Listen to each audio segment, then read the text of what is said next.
이재명 대통령 탈모부터 연명치료까지 건강보험 재정에 큰 영향을 미칠 수 있는 여러 논쟁적 발언들을 쏟아냈는데요.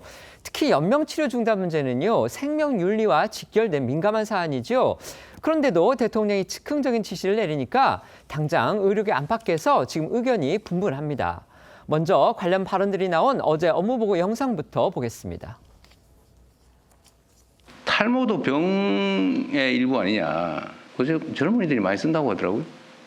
그거 혹시 검토해 보셨어요? 유전적인 요인으로 생기는 그런 탈모의 경우에는 건보급여는 하고 있지는 않은데 속된 말로 대머리니까 안 해준다가 원리인 것 같군요. 이거 옛날에는 이걸 미용이라고 봤는데 요새는 생존의 문제로 받아들이는 것 같은데요. 연명 치료를 안 하겠다고 하면 사실 그 비용이 엄청 절감되잖아요. 네. 거기에 혜택을 주는 방법.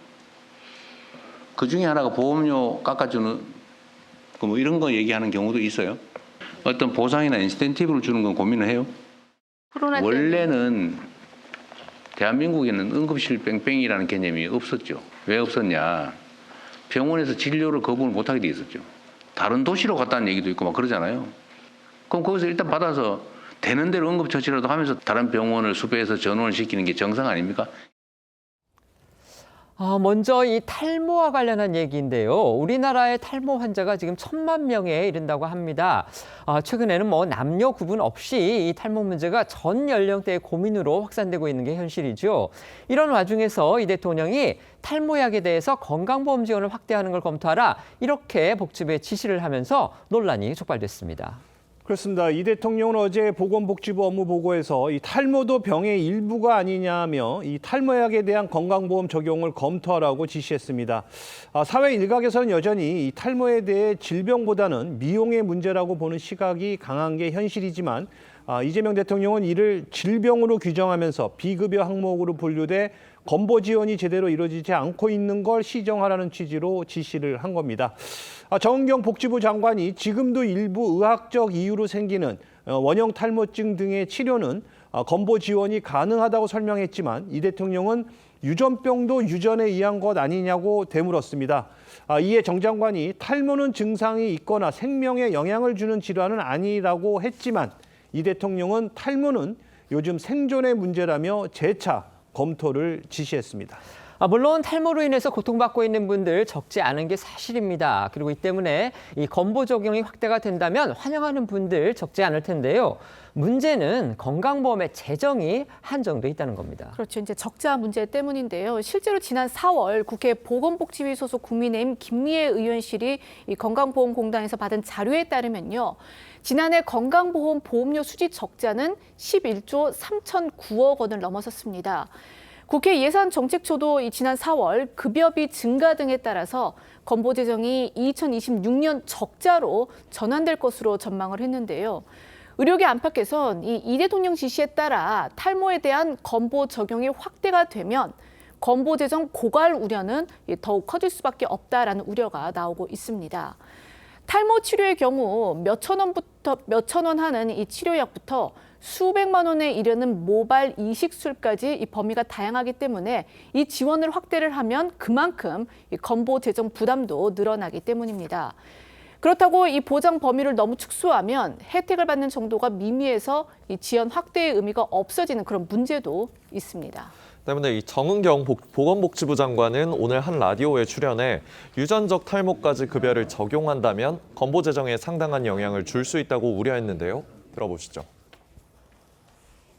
건강보험 재정이 한정이 되어 있기 때문에 이제 어떤 분야의 재정을 쓸 건가에 대해서는 건정심이라는 의결 체계가 있기 때문에 그런 과정을 거쳐서 검토하겠습니다. 그러면 그거를 전부 다 급여 적용하면 건보 재정에 상당한 영향을 줍니까? 네, 그럴 거라고 생각합니다. 그래서 재정에 대한 평가도 종합적으로 해봐야 됩니다. 하지만 정작 이 대통령은 어제 업무보고 현장에서 이 비용이 얼마나 드는지 무한대로 해주는 게 너무 재정적 부담이 크다면 횟수나 총액을 제한하는 것도 검토해보면 좋겠다고 언급하면서도 이 건보 재정의 건전성 방안과 관련한 논의는 하지 않았습니다.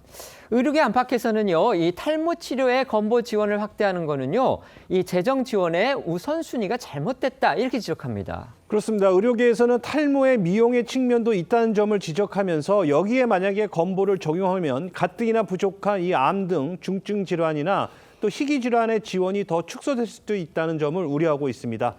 지금도 해외에서 신약이 개발됐을 때 이 건보 재정 한계 탓에 지원을 못 받는 이 중증 또 희귀 질환 환자가 많은데 이 탈모 지원부터 확대하는 게 맞냐는 겁니다. 피부과 교수인 황성주 명지병원 모발센터장은 동아일보에 미용 목적 탈모까지 건강보험을 적용하면 이 비만 치료제나 또 성형, 여드름 치료도 급여화해야 한다고 지적했고요. 또 남은경 경실련 사회정책국장은 중앙일보에 공공의료를 강화한다는 정부 정책과 정반대라며 더 중요하고 시급한 과제들이 묻힐 수 있다고 우려를 표했습니다. 탈모약 지원, 이 대통령이 지난 20대 대선 당시에 이 젊은 세대를 겨냥해서 꺼내들었던 그런 공약이기 때문에 일부 정치권에서는 이 대통령의 어떤 정치적인 의도를 또 경계하고 있기도 합니다. 네, 이 대통령은 2022년 20대 대선 때 탈모 치료제에 대한 건보 적용을 내세워서 이 2030 사이에서 화제가 된 바 있습니다. 당시에도 의료계 안팎에서는 이 건보 재정 부담이 커진다 이런 우려가 나왔었고 이 대통령도 당시 이 탈모약 지원에는 연간 1,000억 원 정도 추가 부담이 생길 것이다라고 전망했었는데요. 과거 발언 다시 한번 들어보시겠습니다. 이재명을 뽑는다고요? 이재명은 심는 겁니다. 앞으로 제대로 심는다 이재명. 나의 머리를 위해. 정말 수없이 많은 사람들이 현실적으로 고통받고 있다면 그 재원을 부담하고 있는 그들을 굳이 배제해서 이렇게 섭섭하게 할 필요는 없다라는 생각이 듭니다. 일단 재원 규모도 그 전체 의료보험 지출액에 비하면 무슨 타격을 줄 정도로 대규모가 아니기 때문에 지나친 정치 공세라는 생각이 듭니다.